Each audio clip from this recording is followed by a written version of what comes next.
지난주에는 계시록 7장 말씀을 통해서 두 부류의 사람들을 생각해 보았습니다. 첫째 부류는 하나님께 입맞은 자들로서 순수하게 이스라엘 백성들이죠. 12지파 속에서 나온 입맞은 자들 14만 4천 명이 있었고, 그들에 의해서 전해진 복음이 전 세계에 사는 사람들에게 들려지므로 그 복음을 받아들이고 하나님께로 돌아온 그 수를 셀 수 없는 엄청난 많은 사람들의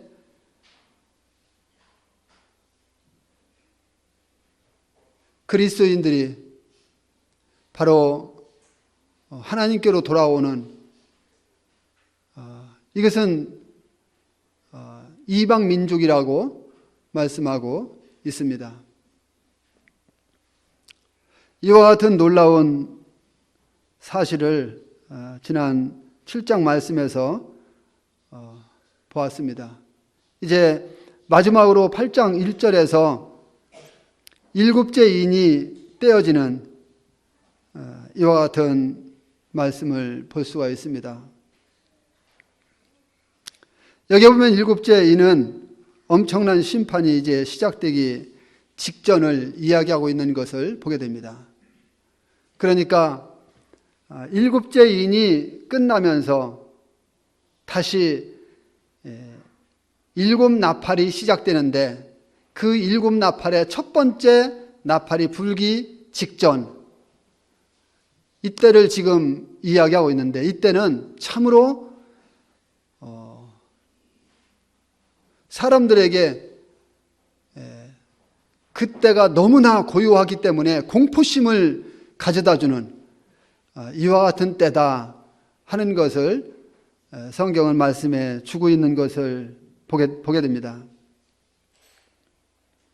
그래서 아주 이때는 불길한 때입니다. 가장 긴장이 되고 무서운 이때를 묘사해 놓은 것이라고 생각이 됩니다. 그것은 마치 폭풍 전의 고요함, 즉 폭풍우가 곧 몰아칠 것을 예견하는 이와 같은 아주 불길한 때, 이와 같은 때가 바로 이 마지막 일곱 나팔의 시작이고, 인이 시작이고 첫 번째 나팔의 시작이라고 하는 것을 말씀해 주시고 있는 것을 보게 됩니다. 이 고요함은 반시간쯤이었다 이렇게 말씀하고 있습니다. 이 반시간이라는 단어가 성경에서 여기에만 유일하게 사용되고 있습니다. 시편 76편 8절 말씀에 가서 보면은요, 주께서 하늘에서 판결을 선포하시며 땅이 두려워 잠잠하였나니, 땅이 두려워 잠잠하였나니라는 이와 같은 말씀을 하고 있고요. 스바냐서 1장 7절에서는 주 여호와 앞에서 잠잠할지어다, 이는 여호와의 날이 가까웠으므로 이렇게 말씀하고 있는 것을 보게 됩니다. 주 여호와 앞에서 잠잠할지어다. 이때는 여호와의 심판이 가까웠다. 그래서 여기에 지금 일곱째 인을 떼실 때에 하늘이 반시간쯤 고요했다 하는 이와 같은 말씀이 바로 이 구약에서 말씀하고 있는 이와 같은 때의 시점이 아니겠는가 하는 것을 생각해 보게 됩니다. 그럼 여기 2절 말씀을 보게 되면은 하나님 앞에 일곱 천사가 서 있는데 일곱 나팔을 받았습니다. 이들이 하나님 앞에 서 있다고 하는 것은요, 그 천사들에게 어떤 계급계층이 있다고 하는 것을 지금 이야기해 주고 있는 거라고 생각이 되어집니다. 그래서 그들이 그와 같은 계급계층을 가지고 있으면서 그들이 하나님께 받은 임무가 얼마나 중요한 것인지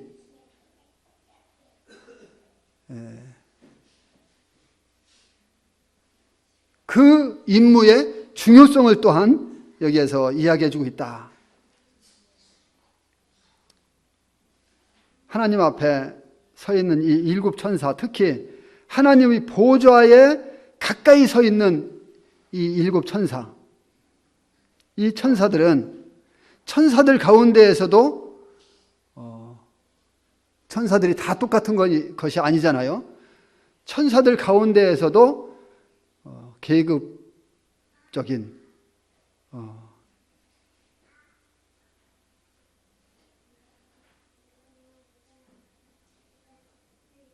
그 골로새서 말씀이라든가 베드로서에 나온 말씀이라든가 이런 말씀들을 보면은 권세자들이 나오죠.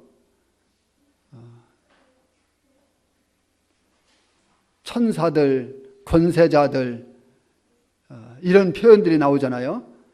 이런 표현들이 바로 계급계층을 이야기하고 있다 하는 것이죠. 골로새서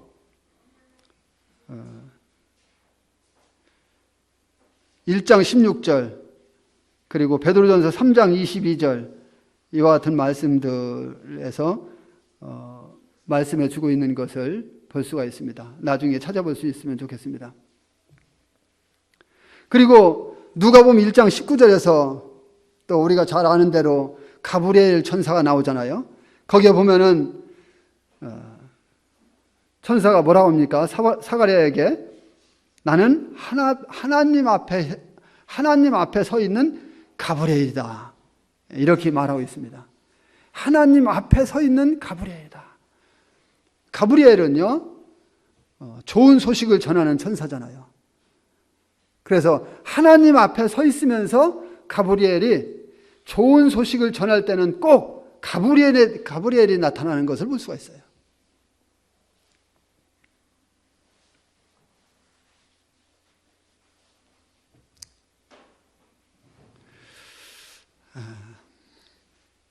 그래서 여기에 하나님 앞에 가까이 서 있는 이 천사들에게 바로 하늘의 전쟁이라고 할 수 있는 이 엄청난 중요한 임무를 하나님께서 그들에게 맡겨주시고 그들이 이제 그 일을 시행할 이와 같은 단계에 있다고 하는 것을 보여주고 있는 것입니다. 그들이 받은 나팔이 바로 그 사명을 말해주고 있죠. 그들이 받은 나팔은 심판을 위한 나팔입니다. 이 심판을 위한 나팔과 그리고 고린도전서 15장 52절 말씀에서 우리 주님이 오실 때에 불려질 하나님의 나팔과는 구분되어야 됩니다. 여기 지금 일곱 천사들이 받은 이 나팔과 주님이 재림하실 때에 울려 퍼질 하나님의 나팔은 확연하게 다른 것이죠.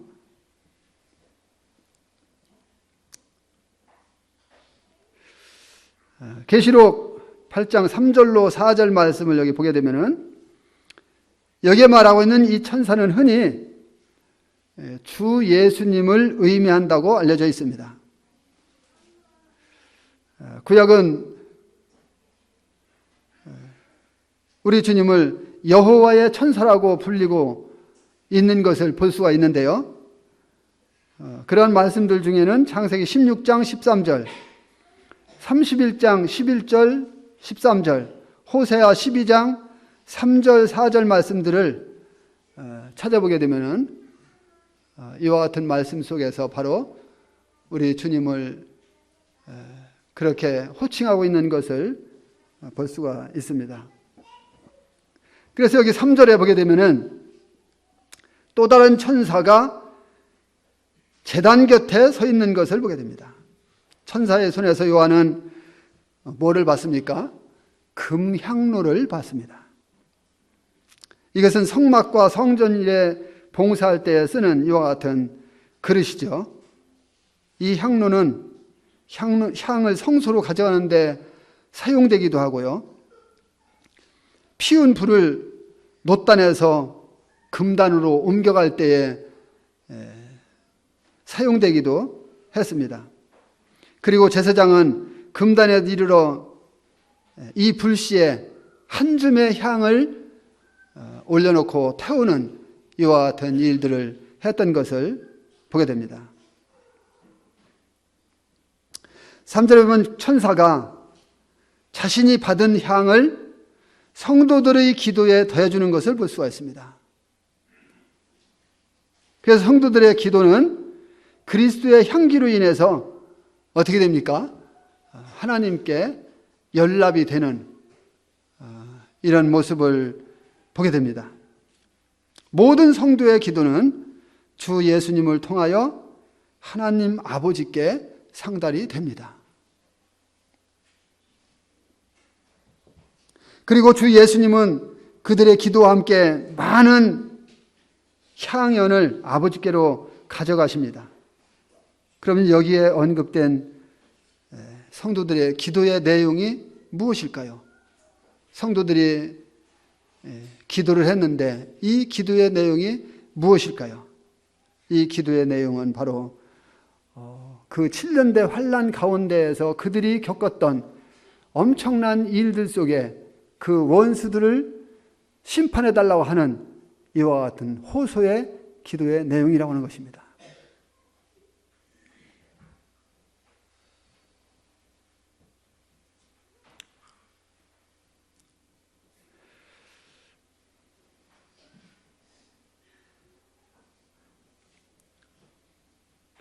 그리고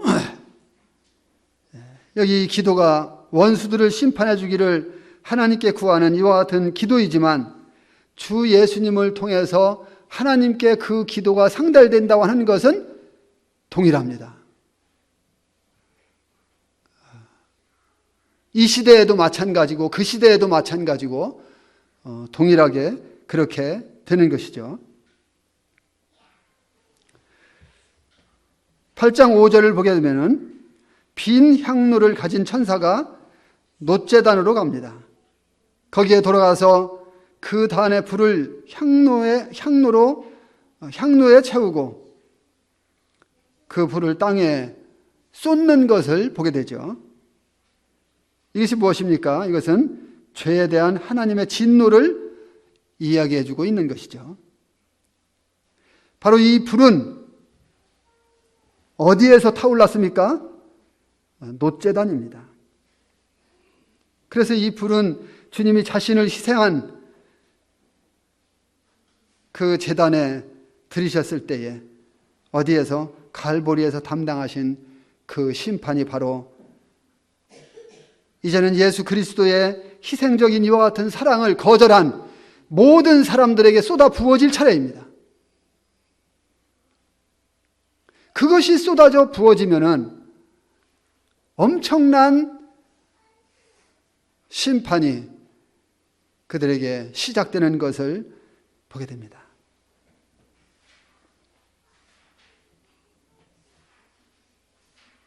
전 세계적으로 임할 우레와 음성과 번개가 지진 가운데 들려옵니다. 이것은요, 계시록 4장 5절에 나타난 이와 같은 것보다 이제 하나가 더 추가가 됐죠. 무엇이 추가됩니까? 지진이 추가됐다고 하는 것입니다.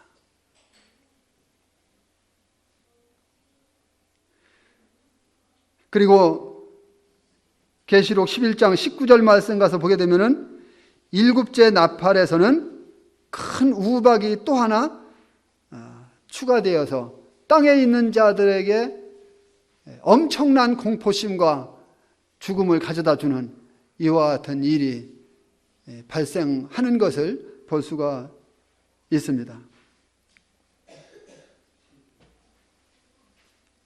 그리고 16장, 계시록 16장 17절로 21절에 가서 보게 되면은 일곱째 대접에서는 회개치 않는 사람들이 그 5가지 모두 아주 무서운 이와 같은 심판 속에서 계속되는 것을 보여주고 있습니다. 여기 6절에서는 7 나팔을 가진 7 천사가 나팔 불기를 준비하고 있는 것을 볼 수가 있습니다.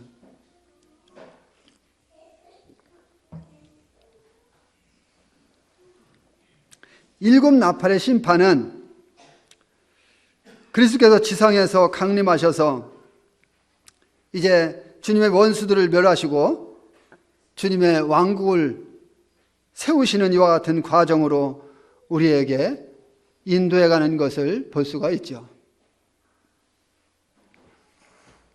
하나님 앞에 나오는 4번의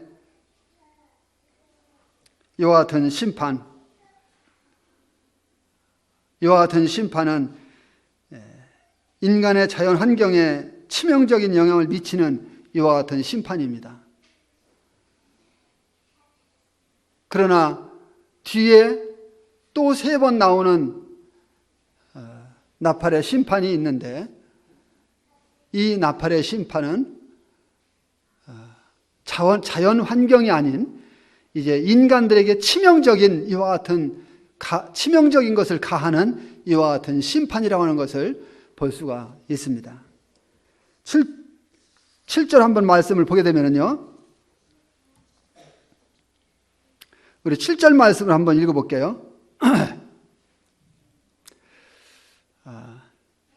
첫째 천사가 나팔을 부으니 피 섞인 우박과 불이 나와서 땅에 쏟아지매 땅의 3분의 1이 타버리고 수목의 3분의 1도 타버리고 각종 푸른 풀도 타버렸더라. 이 첫 번째 나팔이 울려 퍼졌는데 엄청난 사건이 벌어졌습니다. 지금부터 4번의 나팔이 불려지는데 이 4번의 나팔은 이 지구상의 자연 환경에 엄청난 사건이 벌어지는 이와 같은 나팔의 소리고, 그리고 뒤에 나오는 3번의 나팔이 있는데 거기에서는 인간들에게 직접적인 치명을 가하는 이와 같은 사건인 것을 볼 수가 있습니다. 여기 천사가 나팔을 불자 피 섞인 우박과 불이 나와서 땅에 쏟아지는 것을 보게 됩니다. 그래서 땅과 나무와 각종 풀들의 3분의 1이 타버렸다.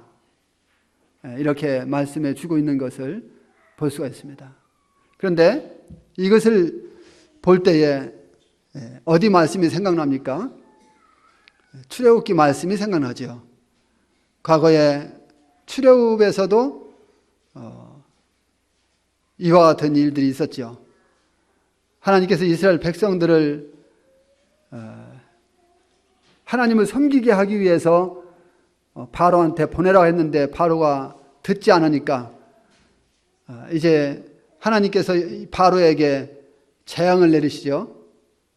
바로 이 재앙이 7번째 재앙으로 출애굽기 9장 23절로 25절에 나타나 있는 것을 볼 수가 있습니다. 거기에서도 역시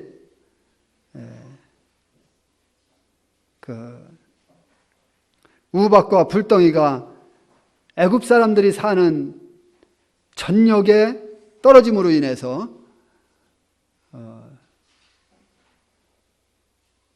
그것에 의해서 땅의 모든 것들이 초토화가 되는 이와 같은 사건으로 말씀해 주고 있는 것을 볼 수가 있습니다. 그런데 여기 8장 7절의 경우는 규모와 강도에 있어서 그 애굽에 있었던 것과 비교할 수 없는, 애굽이라고는 한정된 나라 속에만 그러한 일이 있었지만 이제 7년대 환란 기간 동안에 있을 이 하나님의 심판은 전 세계적으로 있다고 하는 것이죠. 그러니까 얼마나 무서운 사건입니까? 애굽에 있을 때에는 애굽 사람들에게만, 애굽에서도 고센은 제외된 가운데에서, 왜? 고센 땅에는 이스라엘 백성들이 거주하고 있었기 때문에 구분해주는 이와 같은 주님의 은혜를 우리가 볼 수 있잖아요.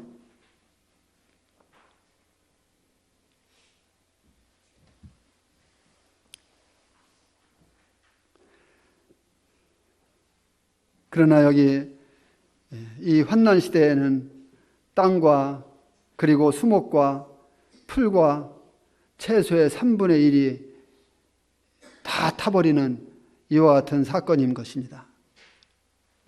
아주 하나님의 이 심판의 현장을 공포스럽게, 사람들 마음 가운데 공포스럽게 만드는 이와 같은 일이 벌어지는 것입니다.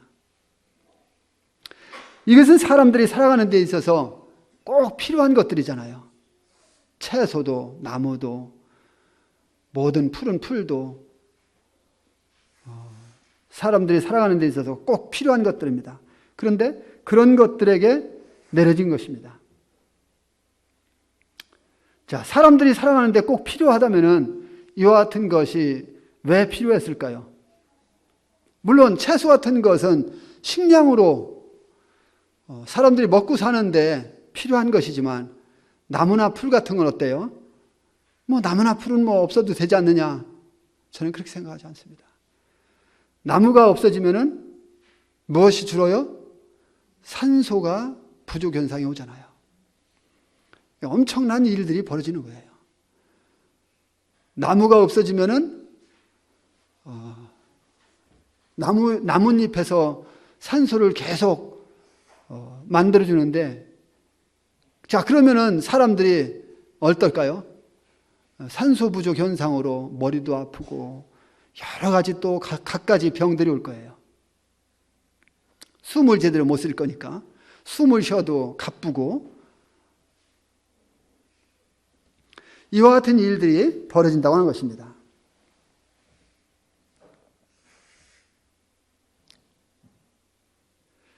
(8장 9절로 8절로 9절) 말씀을 보게 되면은 이제 두 번째 천사가 나팔을 부니까 이번에는 이 심판의 대상이 어디입니까? 바다입니다. 불붙는 물체가 바다로 떨어진다고 말씀하십니다. 이로 인해서 바다의 3분의 1이 피로 변했습니다. 그리고 바다의 생명을 가진 모든 것의 3분의 1이 죽고, 그리고 배들의 3분의 1이 깨어졌습니다. 자, 이 불붙는 산과 같은 것, 이것이 무엇일까요? 이것은 아마도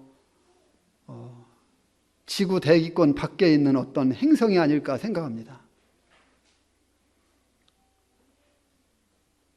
그것이 바로 지구를 향해서 돌진하는 것입니다.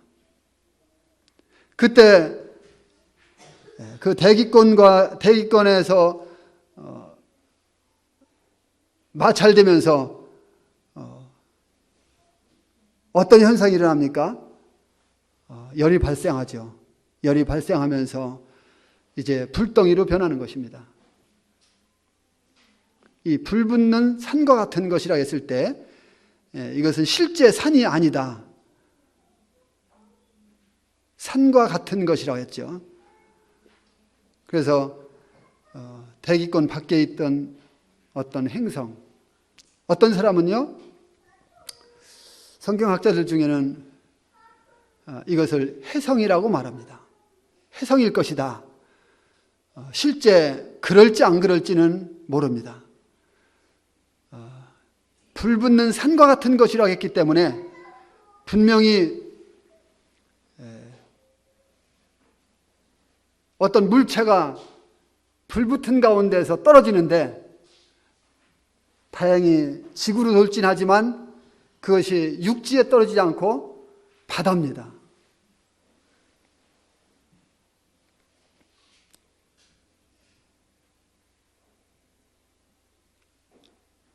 이 바다로 떨어지는 엄청난 충격, 이것이 얼마나 클까 하는 것을 생각해 볼 때에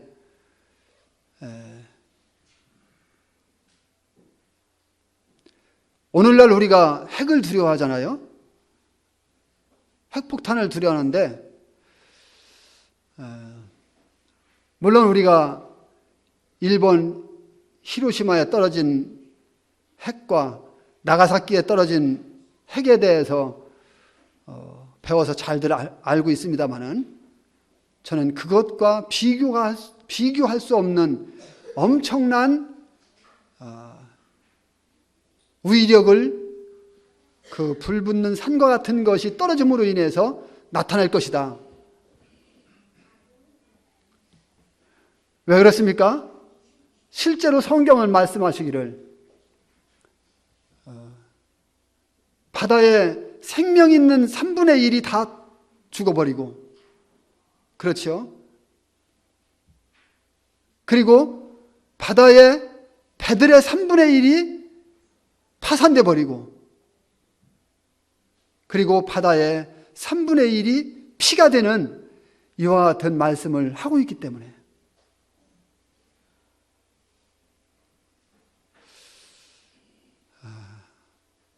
핵에 비교할 수 없는 엄청난 위력을 발산하는 것이 바로 그때에 떨어진 불붙는 산과 같은 것이다.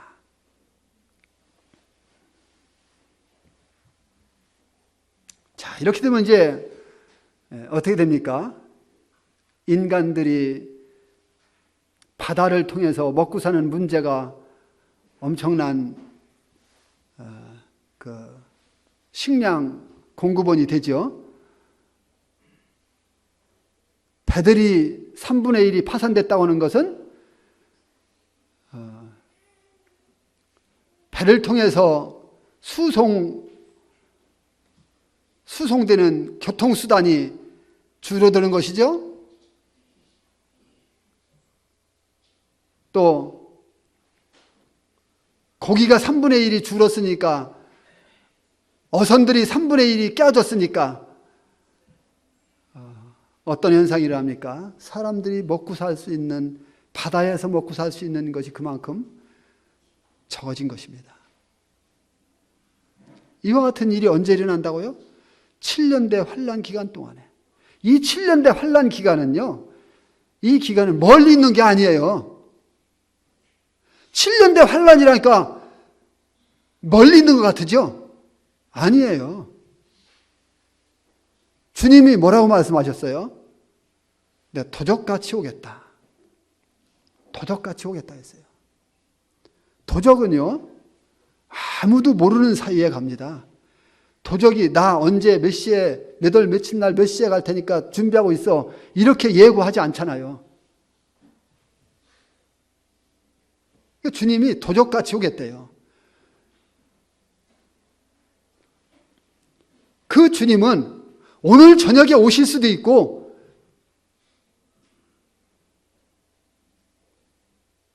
일 년 후에 오실 수도 있고, 10년 후에 오실 수도 있지만, 그 주님이 오시면, 그러면 7년대 환란은 시작되는 겁니다. 주님이 공중재림 하셔서 믿은 그리스도인들을 공중으로 데려가시면은,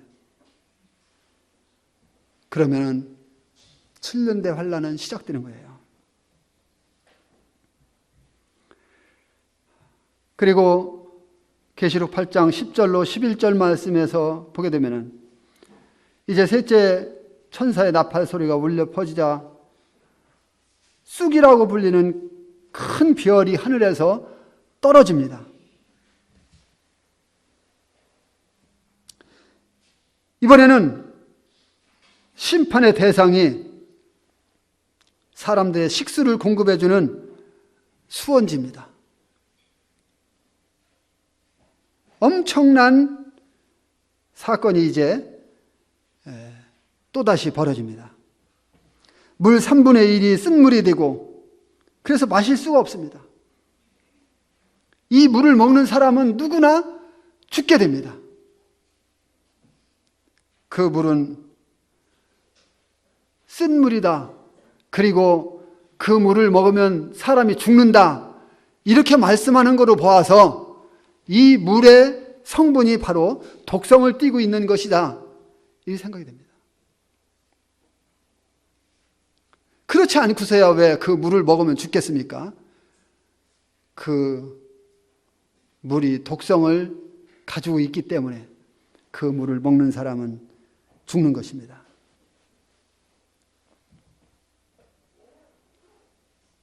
여기 햇불같이 타는 별, 큰 별이 하늘에서 떨어져 강 3분의 1과 여러 물샘에 떨어졌다고 했는데 여기 떨어진 별은 바로 우주 밖에 있는 우리가 볼 수 있는 이와 같은 별들 중 어떤 별일 것이다. 이렇게 이야기하고 있습니다. 그래서 이 별이 강과 샘의 근원이 되는 이 지하 수면에 충격을 주니까 어떻게 됩니까? 이제 땅속 깊이에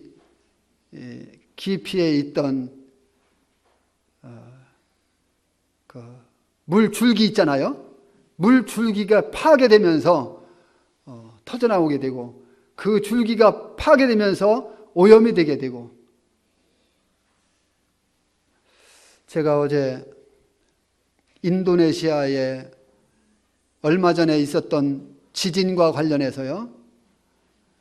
지진이 땅속에서 흔들어대니까 어떤 현상이 났느냐면요. 물줄기가 터져버렸어요. 물줄기가 터져버리니까 사람 사는 이 표면이 늪지대가 돼버렸어요, 다. 그래서 늪지대가 돼갖고서는 스스스스스 다 그냥 흔적도 없이 사라지는 이와 같은 모습을 봤어요. 참 무섭더라고요. 그런데요, 그 조그만 지역 한 군데 지진이 흔들었다 해서 그 속에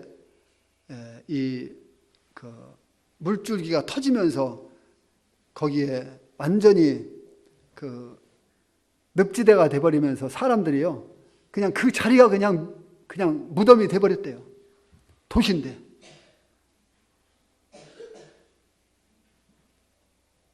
그런데 하늘의 별이 떨어져 갖고서 강과 수원지에 떨어져서 깊이 박힐 거 아니겠어요? 충격을 주고 그러면서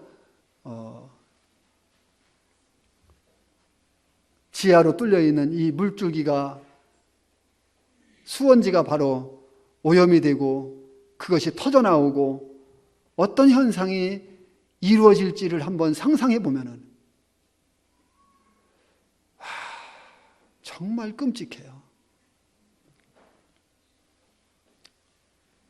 과연 사람이 사는 이 지구상에 그리고 내가 그 7년대 환란 가운데 있지 않다고 하는 거. 우리 성도님들 정말 감사해야 되고요. 주님이 이 시대에 나를 구원해 주셔서 얼마나 감사한지.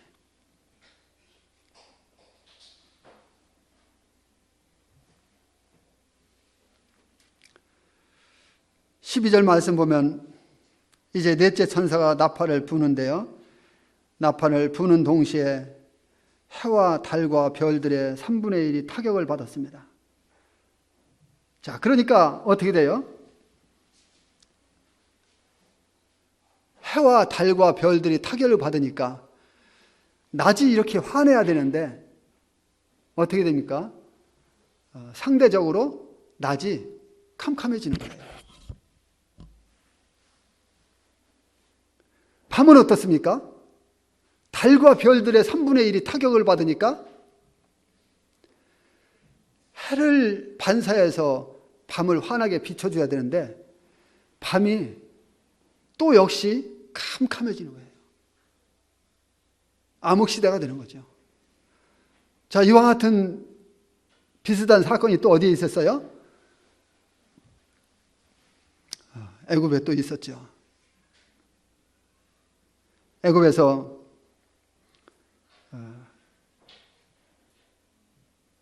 출애굽기 10장 21절 말씀에 21절로 22절 말씀을 보게 되면은 역시 애굽에서도 9번째 재앙에서 사람과 사람을 볼 수 없는 흑암이 3일 동안 있었습니다.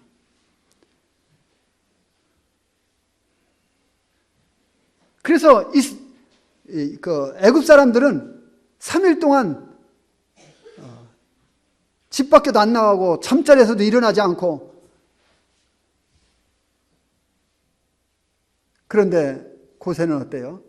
하나님께서 고센 땅에는 싹 정상적인 생활을 할 수 있도록 낮과 밤을 주셨던 것이죠.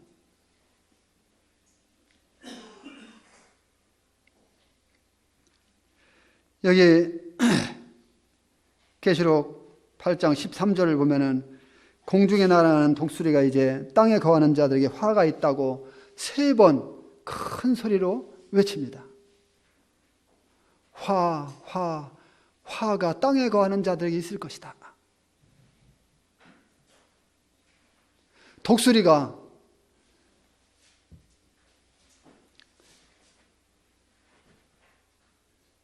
이렇게 땅에 거하는 자들에게 화하고 큰 소리로 외치는 것을 보게 됩니다.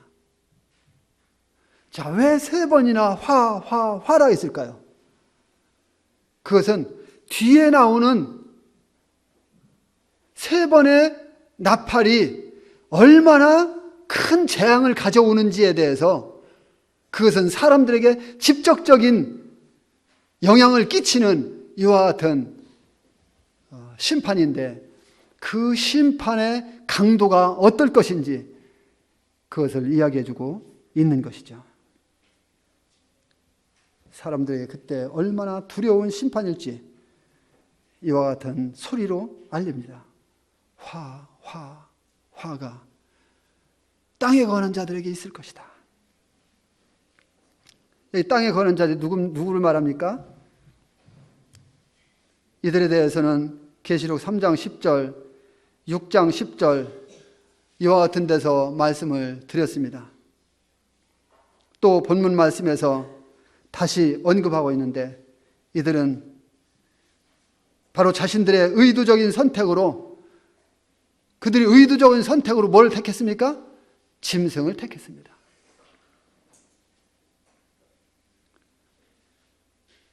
하나님의 어린 양 대신 예수 그리스도를 택하는 대신 짐승을 택했습니다. 짐승을 택한 그와 같은 결과가 그들에게 나타날 것이라고 하는 것을 보여주고 있는 것이죠. 그들에게 어떤 화가 미칠 것인지 보여주고 있는 것입니다. 그들이 스스로 선택한 이와 같은 짐승에게 내려질 그 심판이 그들도 동일하게 함께 받게 될 것이라고 하는 것을 보여주고 있는 것입니다.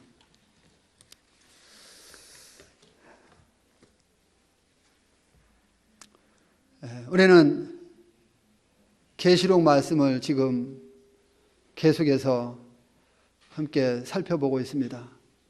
계시록은 앞으로 되어질 일, 즉 아직 이루어지지 아니한 예언의 말씀 일부분을 말씀해 주고 있는데, 바로 계시록은 정말 적은 부분, 이루어지지 아니한 예언의 말씀, 그것을 말씀하시는데, 그 계시록을 우리가 공부하면서 어떤 생각, 그리고 내가 앞으로 어떻게 살아가야 될 것인가, 주님을 향해서. 제가 아까요, 우리 사회 보시는 형제님이 지난 한 주간 동안 주님을 왕으로 모시면서 살았습니까? 질문하는데요, 부끄러워서 대답을 못했어요.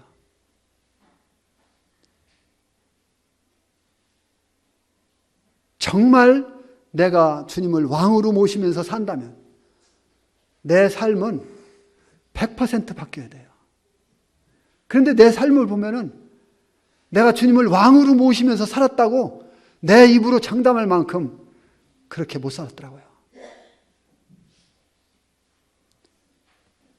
우리들의 삶이 어떠해야 될 것인지를 생각해보는 시간들이 됐으면 합니다.